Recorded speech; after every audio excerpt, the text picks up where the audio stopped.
kubwira umuntu ngo warayobye ngo nudahinduka ngo ugomba kugukizwa ngo ugomba kugira gute gukizwa se kwa tubanze kutuhirika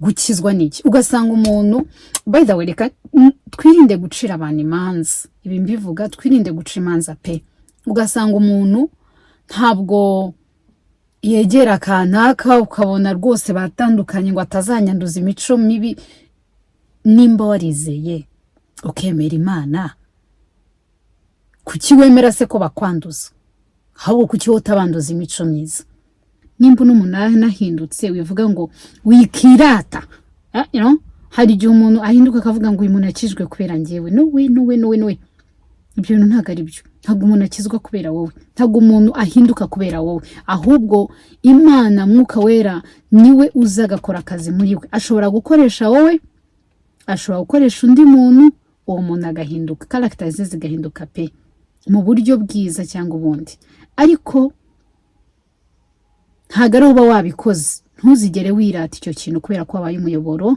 wo kugira ngo uwo muntu ahinduke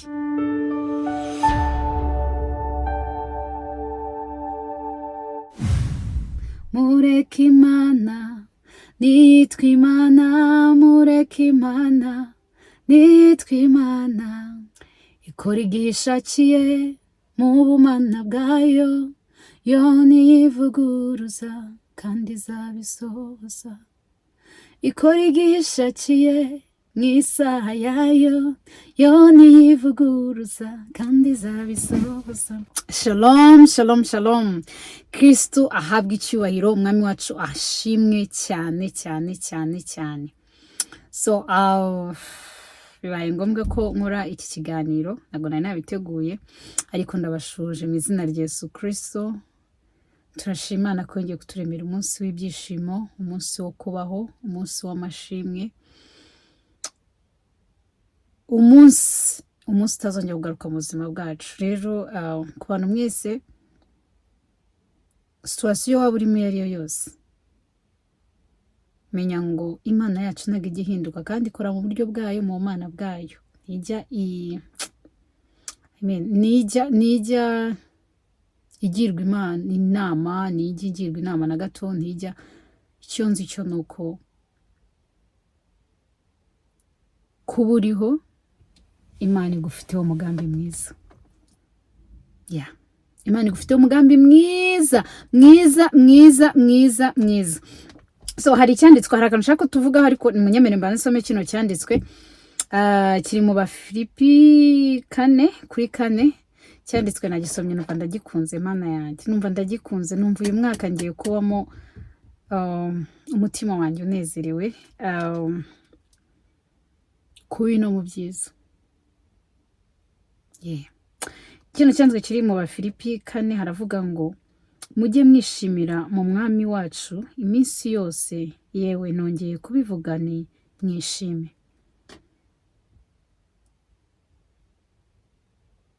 hari igihe situation kugeramo cyangwa ugeramo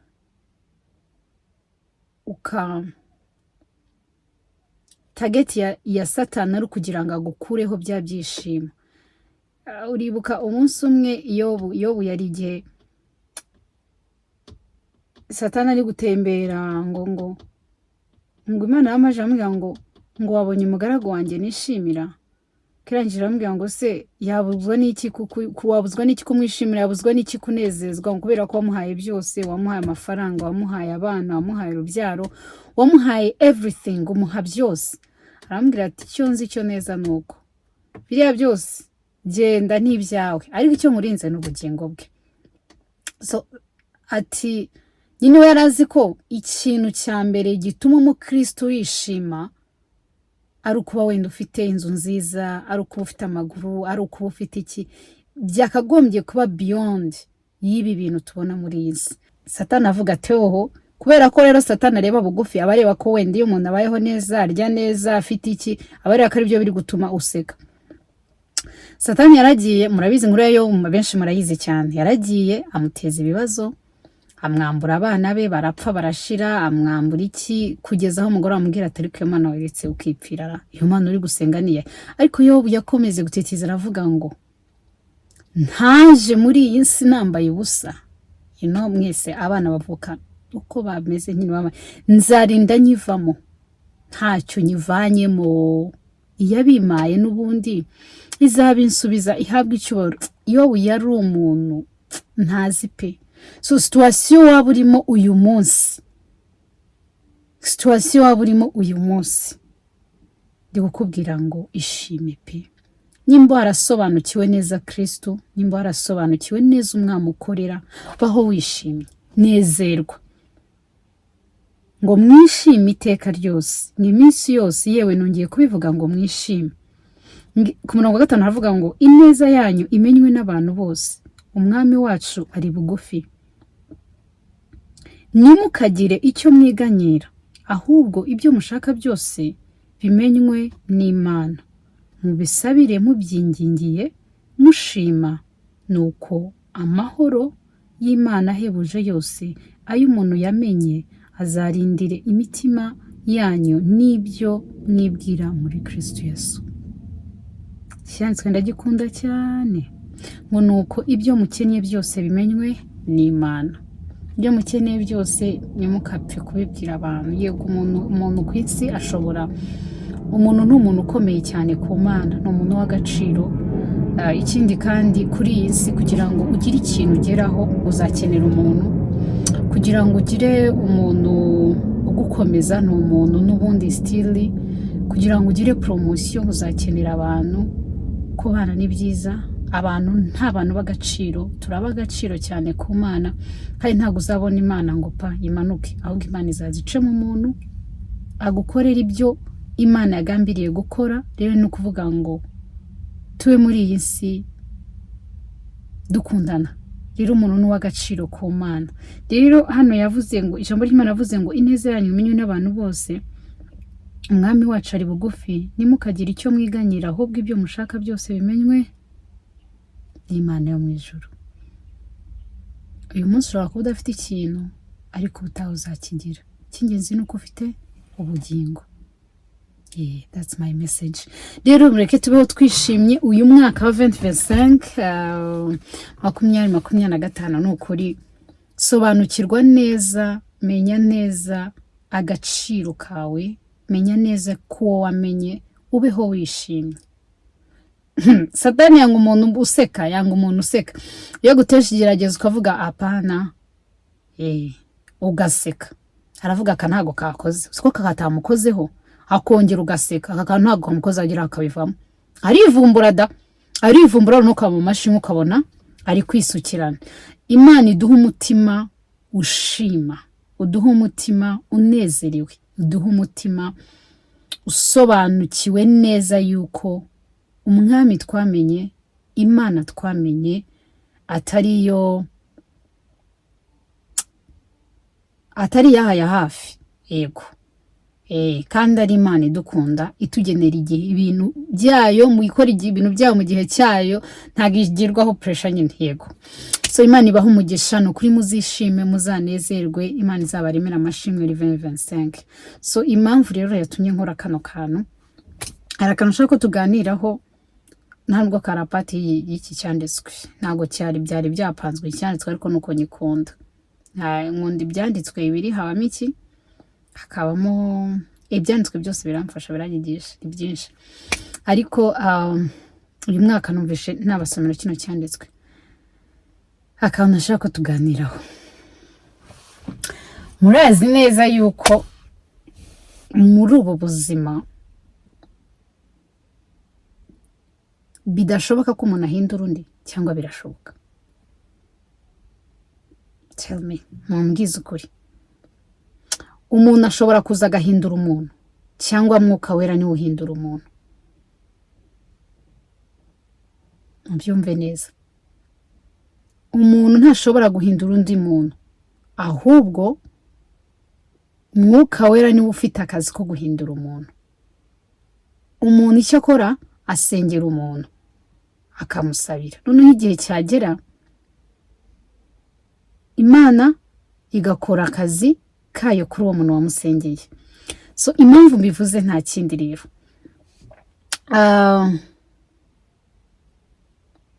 namye numva testimony, numva ubuhamya bw'abantu benshi bagiye bakomereka cyane, bagiye batandukana n'inshuti zabo, bagiye umuntu akavuga ngo njyewe umuntu yarankomerekeje, umuntu twaratandukanye kubera wenda imyizerere yanjye, imyemerere yanjye, uyu muntu twaratandukanye kubera uko nakuze, uyu muntu twaratandukanye kubera banciye ahangaha nabaye igicibwa kubera imyemerere yanjye. Twese turi mu nzira, ntabwo tuzi the final, ntabwo tuzi, turi mu rugendo, turi kugenda, sibyo? Ariko iyo umwana akuze ababyeyi baramurera, bakamuha uburere, bakamubwira ngo dusenge Imana, sibyo? Twebwe turi abakatolike, twebwe turi abaporoso, twebwe turi abaki, kandi iyi Mana twizeye mwabana mwe, iyi Mana yaradukoreye, iyi Mana dukorera yaratwarayitabaje, iratwumva. Njye mu mwana nzakurikiza inzira y'ababyeyi. Nimba Imana yarakoreye ababyeyi banjye, Imana basenga, ndi muntu ugeze kuvuga ngo nsenga Imana, ngo Imana ya data, ngo Imana ya papa, ngo niyo Mana nzahora asenga. Nuko aba yarabonye yuko hari igihe Imana yakoze umurimo muri papa we, kandi papa akambwira ati iyi ni Imana ibikoze. So I mean, umwana arakuze, amaze gukura, afite imyemerere ababyeyi bamuhaye, kandi koko nibyo, kuko I don't think ko nimba yarayisenze ikamukorera, I don't think Imana izamurenganya ibyo atamenye, wenda nakura azagira amahitamo ye, sibyo? Ariko nimba ntarakuze iwacu dusengera wenda muri katolike, nkakura mbona ari katolike, who are you kuza kunjanje ngo mbwira ngo narayobye? Who are you? Ufite irihe jambo ryo kunjanje, ryo kuncira urubanza umbwira ngo ntarayobye, ngo ibintu musenga ngo ntago ari byo? Guys, hari amagambo tujya dukoresha nk'abantu bakijwe cyangwa bemera akomeretsa abagenzi bacu. Natangiye mbabwira yuko ikiremwa muntu ari ikintu gikomeye imbere y'Imana, sibyo? Gukomereka k'uyu muntu ubigizemo uruhare ni ikibazo gikomeye, sibyo? Ni ikibazo gikomeye cyane cyane. Rero kubwira umuntu ngo warayobye, ngo nudahinduka ngo ugomba gukizwa, ngo ugomba kugira gute, gukizwa se kwa? Tubanze kutuhirika, gukizwa niki? Gukizwa niki? Ugasanga umuntu, by the way, reka twirinde gucira abantu imanza, ibi mbivuga, twirinde gucira imanza pe. Ugasanga umuntu ntabwo yegera kanaka, ukabona rwose batandukanye ngo atazanyanduza imico mibi. Nimba warizeye ukemera Imana, kuki wemera se ko bakwanduza? Hawo kuki utabanduza imico myiza? Ndi kuvuga ngo nta muntu ufite uruhare, nta muntu n'umwe ufite uruhare ruhindura umuntu, ntawe pe. Umuntu wese agira amahitamo ye.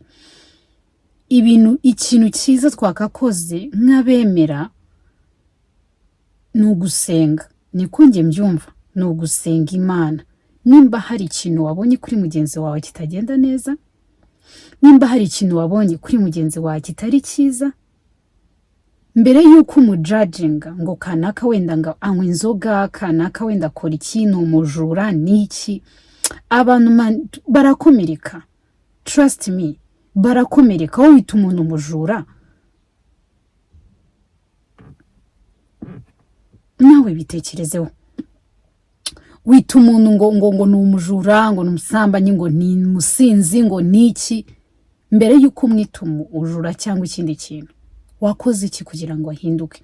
Habwo duhindura abantu, wowe Imana niyo ihindura umuntu, kandi igihe nyacyo pe umuntu arahinduka. Step twakagombye gukora nk'abantu bakijwe, cyangwa wowe ubona hari ikintu umuntu akora kidakwiriye, egera Imana yawe. Situzi ko Imana ikora se? Nuzera ko Imana ikora se yaremye ijuru n'isi?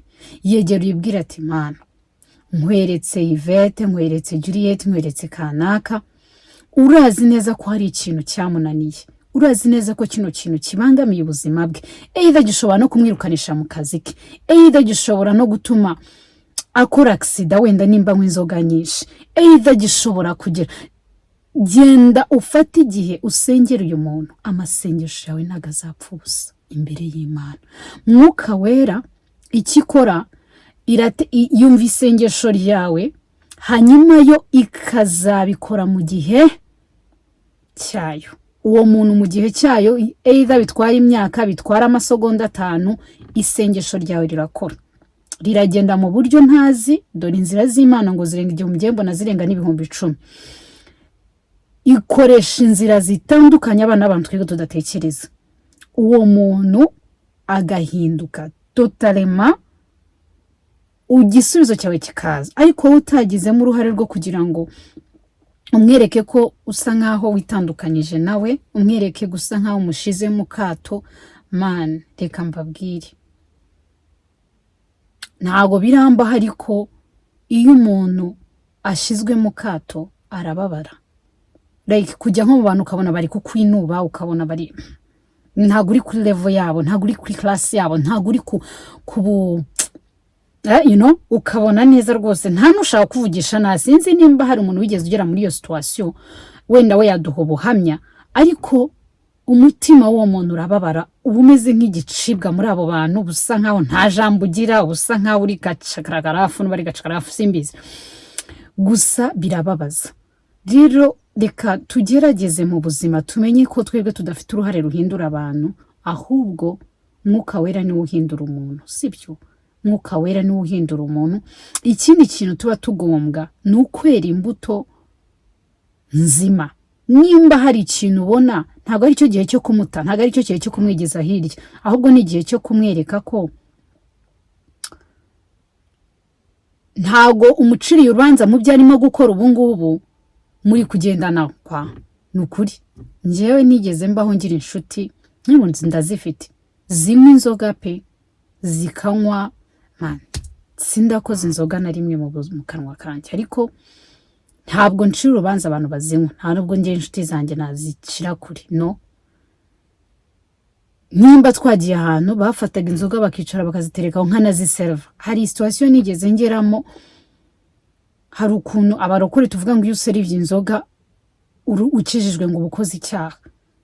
Shuti yanjye, ntago umuntu azaza anywa inzoga ngo umuha amazi cyangwa fanta, uzaho umubangamiye azava hagutuka, azagira. Ntabwo uzajyana n'abantu banywa inzoga ngo baha amazi cyangwa bahe fanta, ngo kubera ko nazishana ari icyo cyana naragikoze pe, narazi servie nazihaye abantu rwose, narazibahaye ko kundi ufata ko nazifungura rwose nta kibazo cyari kimeze. Gusa icyo nshaka kubigisha hano ni kimwe, nge ntago umunsi n'umwe sindayikoza mu kanwa, nirinze kujudginga abantu according n'ubuzima babayeho na background yabo n'uburyo bakuze. So gusa the only thing, hari ikintu kimwe umuntu mwigeze ambwira mu nshuti zanjye kinkora ku mutima. Nago nigeze, urumva iyo twasohokaga buri muntu wese afataga ibyo ashaka. Sometime iyo abantu bazaga nyine bagasanga ndi kumwe n'abantu banywa inzoga, baravugaga ngo ni gute wicara n'abantu banywa inzoga kandi wowe uri umukristo. Sometime bano bantu baba bafite umutima, baba bafite ubumuntu. Ngiye nkubonyemo inshuti nzima, nkakubonamo kiri beyond yo kunywa, biri beyond y'ibyo ukora, nkakubonamo umutima w'ubumuntu sha kukurekura biba biri kuri yanjye. Nizera neza, mpamya neza n'Imana yanjye neza yuko ntagomba kukubangamira, ahubwo akazi kanjye ngomba kugusengera igihe cy'Imana. Ndakubwira rero, bibaye byiza ukabireka byagufasha ABCD. Ngiye mugira inama nk'umuntu usanzwe, ahubwo ni ese kuzinywa, urumva buri wa gatanu wasohotse ukanywa inzoga ugasinda ukwitwara, biba bigoye, cyangwa mu nzira mu rugo biba bimeze gute niyo lifestyle. So nawe nkamuganiriza atabyumva, it's okay, ntabwo ngiye kumuforce, ntabwo ngiye kumureka, no. So what I mean ni ukuvuga ngo hari umuntu umwe wigeze ahinduka arambwira ngo, ariko yahindutse nanjye naramusengeye, ariko uburyo yahindutsemo nibyo byari funny, ngo yaramwe inzoga anywa nyinshi cyane, anywa nyinshi. So ageze mu rugo babaye ngo muko mutwari, ariko ageze mu rugo ikubita hasi, ngo yararutse araruka. abantu baraho bose barumirwa, ariko aza kubyuka mu gitondo arangije avuga ati sha inzoga ndaziretse, there is no anything cyiza mu nzoga. So aravuga ati ndaziretse, afata umwanzuro from nowhere kubera ko yaje yanyweye nyinshi akikubita hasi akareba ukuntu aryamye mu bintu yarutse mu biki, ukuntu zamutesheje agaciro ari umuntu ari umuntu w'umugabo rero azireka atyo. Byaranshimishije ku rundi ruhande cyane, yarambwiye ati cyo koza ndagushimira ikintu kimwe, mu kunywa inzoga ntago meze nk'ababarokore, twarabanye wakomeje kumbera inshuti nziza ukomeza kumbwira, ariko ntago wamfosinze ngo mbwire ngo ngura umunyabyaha ngura umuki ngura no way. Aho nari nkukeneye warahabaye, ntange warunyeneye narahabaye. Rero nje kubwira ko inzoga naziretse, ko nabonye zinyangiriza byinshi mu buzima bwanjye nta kamaro kazo, sibyo? Rero icyo narindi kubabwira ngo from that day until now ntagarongera gukoza inzoga mu kanwa ke. Igihe cy'Imana ndi kubabwira yuko Imana yumva amasengesho y'abana bayo. So uwo muntu umwereka urukundo, mugira inama aho biri ngombwa, ariko ntuzavuga ijambo rikomeretsa kuri uwo muntu, kuko ijambo ribi riragoye kugira ngo umuntu aryibagirwe, sibyo? Ndabasaba mumenye neza ko Mwuka Wera ari we uhindura umuntu, ntago umwana w'umuntu ahindura umuntu, sibyo? Igihe cy'Imana iyo kigeze, Imana yikorera akazi kayo muri uwo muntu ikamuhindura, sibyo? Impamvu umuntu aba ari mu bihe runaka cyangwa mu bintu runaka nuko haba hari icyabiteye, hari ikiba cyarateye imbarutso yo kujya muri ibyo bintu, yo gukora ibyo bintu. Rero icyo kintu kugira ngo agikure wowe ntago ufite, nge ntago mfite uruhare rukuraho icyo kintu, ahubwo Mwuka Wera igihe cyayo niwe ufite uruhare rukuraho icyo kintu. So ndi kubasaba inshuti zanjye, twirinde gukomeretsa abagenzi bacu, twirinde kubakomeretsa. Wirinde kuba umuntu azavuga ngo kanaka yaranyanze kubera ko nkora iki kintu, kanaka twaratandukanye kubera iki. Yes, hari igihe biba ngombwa, ariko mwirinde gutandukanya, kujajinga, gucira abantu imanza. Ni ukuri mumbabarire, mwirinde gucira umuntu imanza utabanje kumva uburyo abaye, mutabanje kumva uburyo yabaye, utabanje kumva n'icyabaye imbarutso y'ibyo bintu, sibyo? Hari igihe umuntu aba yaratekereje background ye, waza wakubita icyo kijambo ukavuga ngo wigize ikirara warananiranye, man seriously ashobora no kutakubabara agacaka agenda. So ndi kuvuga ngo nta mwana w'umuntu uhindura iki? Umuntu. Mwuka Wera n'ufite uruhare ruhindura umuntu. So tubyumve, tubyandastandinge, tubishire mu mitima yacu, tureke kuzajya ducira abantu imanza. Imana ni ifite ububasha bwa nyuma, ni ifite uruhare, ni ifite the last word, sibyo? Ni ifite ikintu cya nyuma, ni ifite ijambo rya nyuma ku buzima bwacu, sibyo? Rero shobora kuba ameze gutyo uyu munsi, ejo ubuzima bugahinduka. Ibyo nandi kubabwira ngo umwana w'umuntu ni ikintu gikomeye imbere y'Imana pe. Ntuzigere n'umunsi n'umwe wumva yuko waca umuntu intege ku byarimo uyu munsi. Ntuzigere wumva ko wowe nimba ujya mu mwuka ugakizwa ariko kanaka agomba kubikora, kandi akabikora by force kubera yuko wabibona ko bimubangamiye. Hoya, nta ruhare tugira pe, ntarwo. Mureke Mwuka Wera akora akazi ke, abezera abemera, wowe ujya kumusabira ku Mana yawe, umusare uvuga ati kanaka ndabona ibintu arimo atari byo, Mana gira icyo ukora mu gihe cyawe, uyu muntu umutunganye, sibyo? Wige gucira umuntu imanza ngo kanaka ngo ajya aha ngo agera ate. Oya, ushobora no gusanga nawe ari wowe wayobye, birashoboka cyane ko ari wowe ushobora kuba warayobye.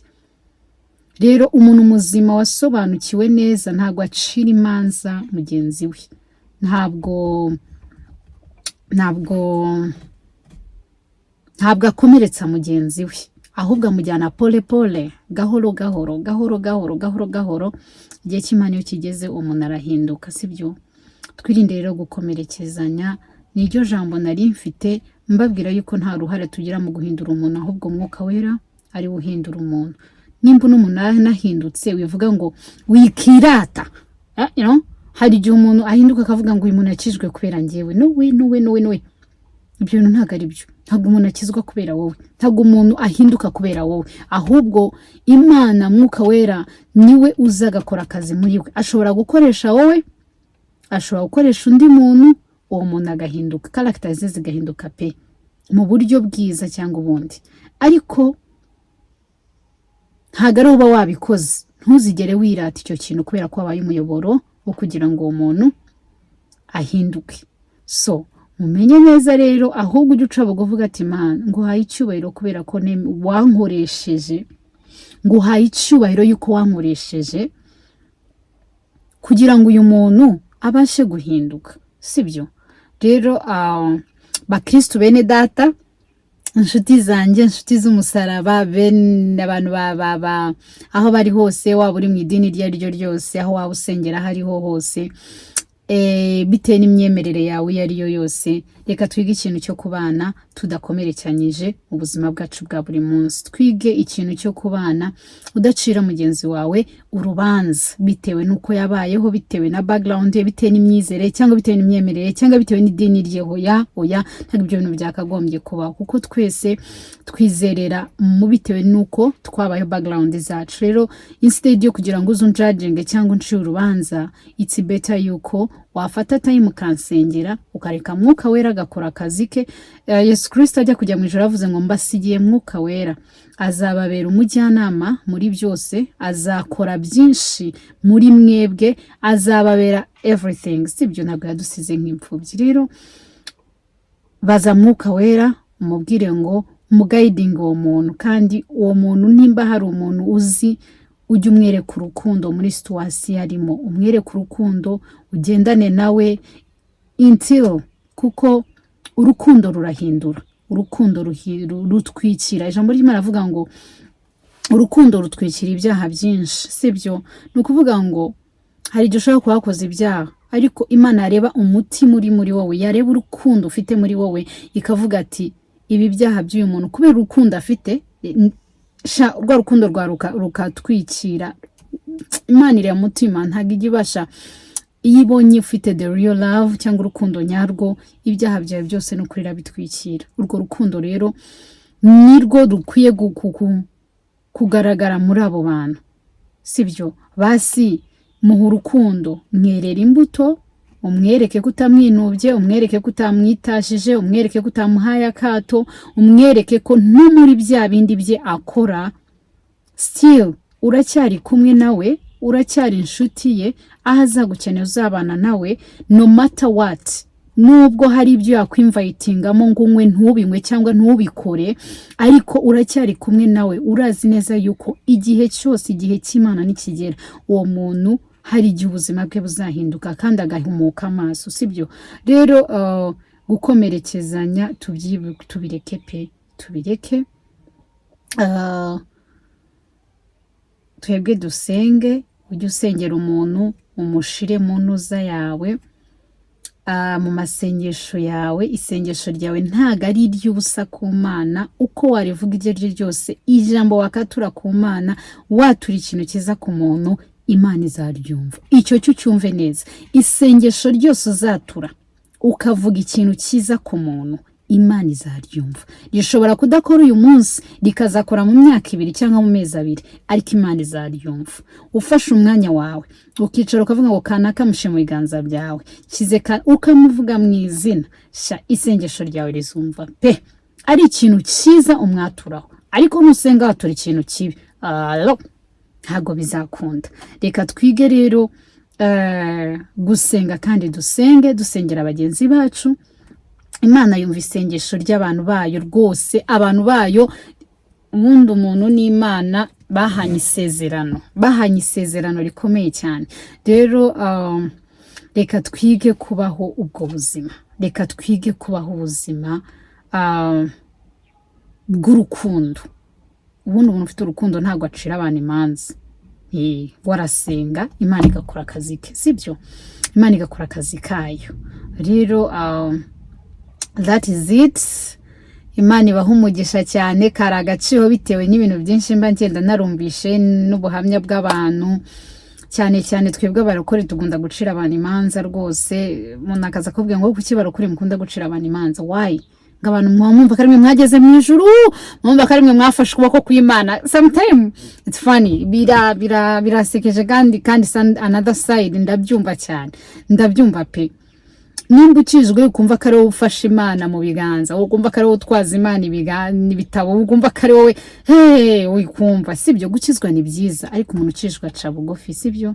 Umuntu ukijijwe ntabwo aca urubanza. Ijambo ry'Imana avuga ngo niyo yonyine ishoboye guca urubanza, ni Imana yonyine, nta wundi muntu mw'isi nta n'uzabaho uzacira umuntu urubanza.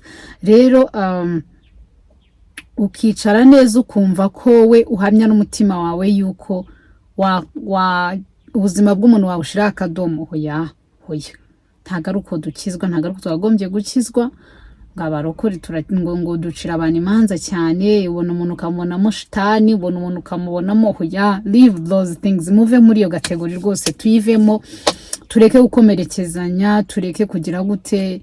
Nimba hari aho wageze mu gakiza, nimba hari aho ugeze, ca bugufi, ureke Imana ikora akazi kayo pe. Mureke Imana Mwuka Wera akora akazi kayo mu bantu bayo, ariko twirinde gukomerezanya. Kandi ikindi, tugira urukundo, tubane n'abantu bose amahoro uko dushojwe. Ndumva ari icyo ngicyo. Ubundi kuba twaramenye Imana nibyo byiringiro byonyine dufite, nicyo kitadutera ubwoba muri uru rugendo, nicyo kintu cyonyine tuba dufitiye. Tuvuga ngo hari akazoza, hari aho tujya, hari aho twerekeza, sibyo? Ni Imana niyo kwiratwa, niyo kubahwa, kubera ko urukundo rwayo ruri beyond ibyo dutekereza, ruri beyond ibyo twumva, ruri beyond y'ibintu byacu byose.